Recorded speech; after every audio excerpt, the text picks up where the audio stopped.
I've been a trucker for over 20 years now, driving through every kind of weather and landscape you can imagine. From scorching deserts to frozen highways, I've seen it all. Most nights, it's just me, the hum of the engine, and miles of road. But every now and then, something happens that sticks with you, a reminder that the road can be a strange place. It was late November when I had one of those nights. I was on a long haul from Chicago to Denver, and the weather had turned bad, with snow coming down hard by the time I hit Nebraska. The highway was slick with ice, but I had a schedule to keep. Anyone who's driven long distance knows that sometimes you push yourself too far, and I was deep in that territory, fighting off fatigue with bad coffee and the low crackle of the CB radio. The snow was getting worse, and I was starting to regret not pulling over when I could.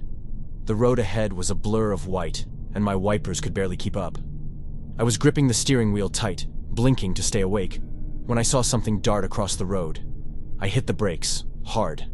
My tires skidded, and my heart pounded in my chest. But when the truck finally came to a stop, there was nothing there. Just the empty road stretching out in front of me. I cursed, thinking I must have imagined it. Maybe I was more tired than I thought. But as I eased back onto the road, I saw it again. A black dog, standing just off to the side. At first, I thought it was just a stray, but something about it was wrong. The dog was huge, its fur dark as night, and its eyes glowed like embers in the snow. It didn't move, didn't flinch as my headlights hit it. It just stared. I don't know how long I sat there staring back at it, but eventually, I blinked, and it was gone. Just like that. 1 second there, the next, the road was empty again. A chill ran down my spine, and I felt a wave of unease wash over me. I'd heard stories before. Tales truckers tell late at night about black dogs being bad omens, warnings to get off the road before something terrible happens. I never believed in that stuff, but after seeing it for myself, I wasn't so sure anymore. Still, I was stubborn. I kept going. The snow was falling even harder now, and the road was getting treacherous. I had to slow down to a crawl just to stay in control. My eyes were heavy, my body aching from hours behind the wheel. I was barely keeping it together when I saw headlights coming towards me. At first, I was relieved. Another trucker. But as the lights got closer, something felt off. The truck was coming way too fast for the icy conditions. I gripped the wheel, bracing myself. It wasn't slowing down. I swerved at the last second, my tires skidding, the other truck flashing by in a blur. I somehow managed to stay on the road, but my heart was pounding. That had been too close, way too close. I pulled over to catch my breath, trying to calm down, when I saw it again. The black dog, standing just a few feet away, its glowing eyes locked on mine. I stared at it, my heart racing. I didn't know what it wanted, but I felt like it was trying to tell me something. I don't know why, but I rolled down the window, just enough to speak. "What do you want?" I asked, my voice shaky. Of course, it didn't answer. It just stood there for a moment longer, then turned and disappeared into the snow. I sat there, rattled, but I didn't turn back. I kept driving. The road was worse than ever, and I could barely see through the blizzard. I was exhausted, on the verge of pulling over for good, when my headlights caught something up ahead. A car, stuck in the snow. I slowed down and pulled over, grabbing my flashlight as I climbed out into the freezing wind. The snow was brutal, stinging my face as I approached the car. Inside, a woman was slumped over the steering wheel, barely moving. I knocked on the window, and she stirred, groaning as she lifted her head. She looked dazed, confused. "I must have fallen asleep," she mumbled. Her car was dead, buried in the snow. There was no way she was going anywhere.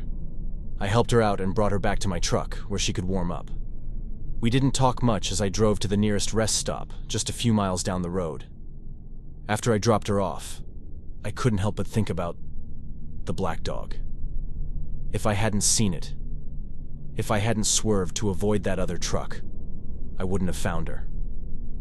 Maybe it wasn't an omen after all. Maybe it was something else.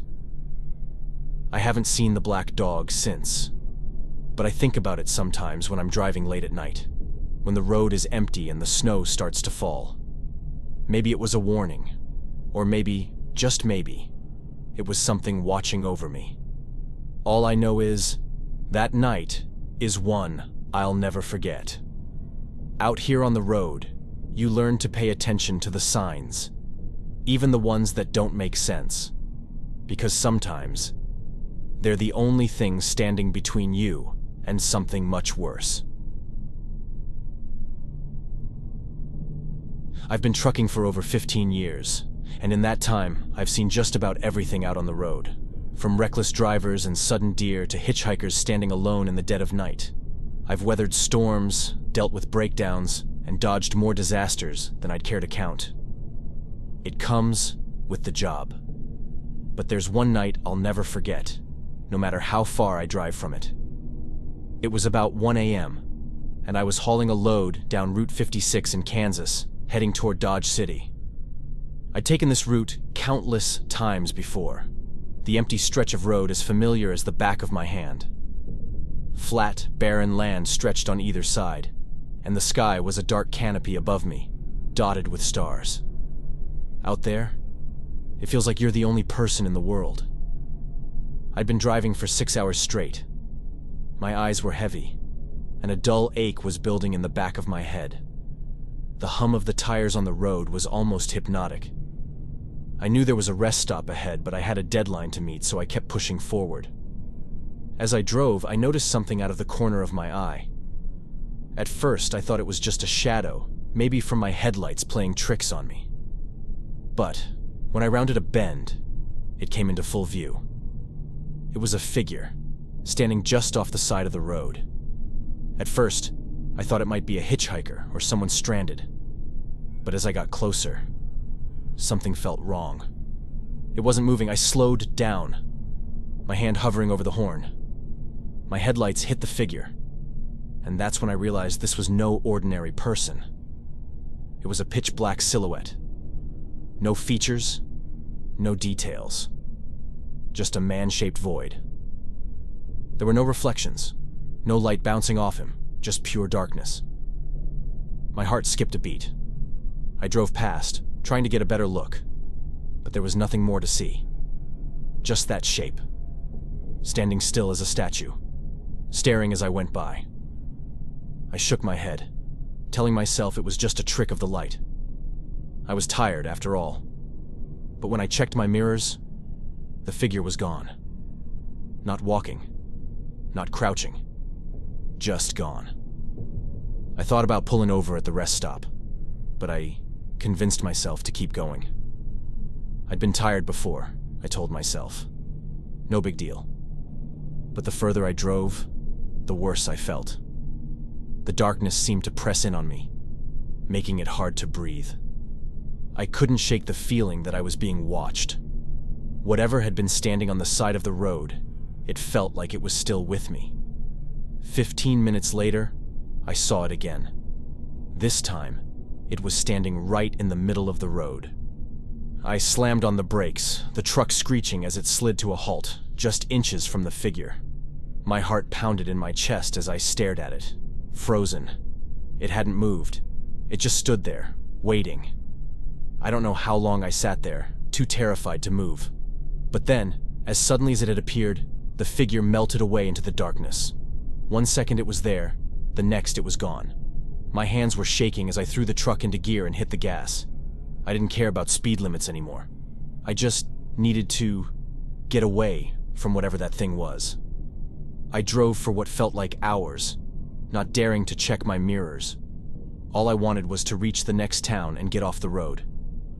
Finally, the lights of Larned, Kansas appeared in the distance. I pulled into a 24-hour diner's parking lot and just sat there, trying to calm down. My hands were still trembling as I made my way inside. I ordered a coffee, and the waitress must have noticed how pale I looked. "Are you all right, honey?" she asked. "Yeah," I muttered. just a long night. I sat there for a while, staring into my cup, replaying what I'd seen over and over in my mind.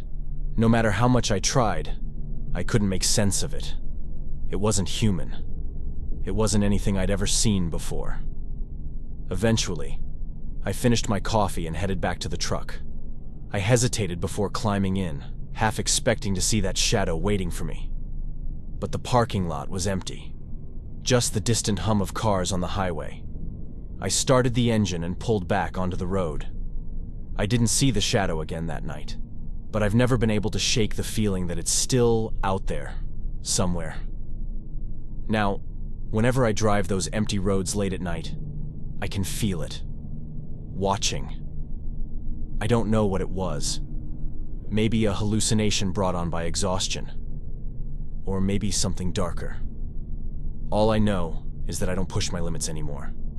When I'm tired, I pull over. Because some shadows aren't just tricks of the light, and some roads hold on to you long after you've left them behind.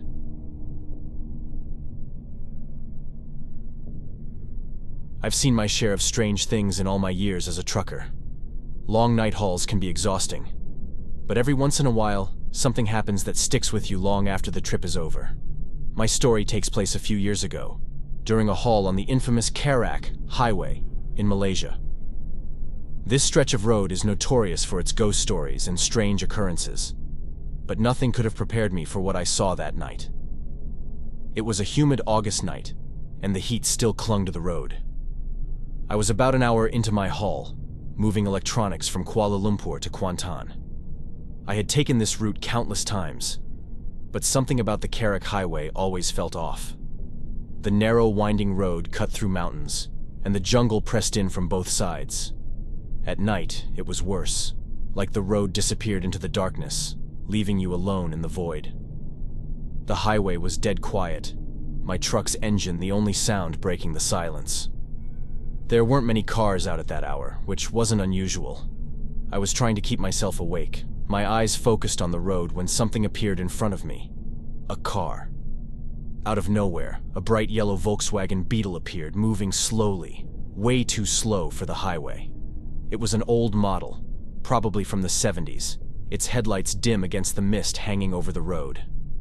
I had to downshift just to avoid rear-ending it. I thought it was some lost driver, but there was something odd about it. I had just driven this stretch of road a few minutes earlier. There was no way I could have missed a car this bright. I pulled into the opposite lane to pass, glancing at the Beetle as I overtook it. The windows were too dark to see inside, but I didn't dwell on it. I just wanted to get back to speed. I passed it, feeling a strange unease in my gut. I had heard about ghost cars on this highway, but I never believed the stories. A few minutes later, I began to relax, until I saw it again. The same yellow Beetle right in front of me, creeping along just as slowly as before. I hit the brakes, my heart pounding. There was no way it could have gotten ahead of me. There were no turnoffs, no side roads. It didn't make sense. I hesitated, a chill creeping down my spine, but I did what any driver would. I overtook it again. This time, I put my foot down, trying to get as far from it as possible. But no matter how fast I went, it reappeared minutes later, moving sluggishly in front of me. I told myself it had to be a coincidence. Maybe two cars that looked the same. Maybe the driver was messing with me. But as I passed it for the third time, I glanced over, curious about who was driving. There was no one behind the wheel. I froze. The seat was empty. A wave of cold panic washed over me. I floored it, pushing the truck harder than I should have. My pulse was racing, and all I could think about was getting off that cursed road. For the next half hour, I didn't see the Beetle again. I started to convince myself it was over, that I had imagined the whole thing. Then, up ahead, I spotted a small petrol station. I decided to pull over and take a break. Maybe some fresh air would clear my head. I parked the truck and stepped out, the cool night air hitting my skin like a relief. Inside the station, the clerk, a young guy in his 20s, looked up from his phone as I approached the counter. You all right? He asked, giving me a curious look. Yeah, just a long night, I muttered, grabbing a bottle of water. His expression changed when I mentioned the Carrick Highway. Did you see it? He asked, lowering his voice. See what? I asked, my heart sinking. The yellow beetle, he said, leaning closer. People say it haunts the highway. I felt a shiver crawl up my spine. What's the story? No one really knows, he replied, his voice serious. Some say it's a ghost car. Others think it's cursed. But they all say the same thing. Don't look at the driver. I stared at him, my throat tightening. Why? Because there isn't one, he said quietly. At least, not anymore.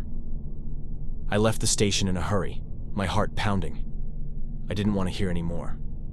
As I climbed back into my truck, a horrible realization struck me. I had looked.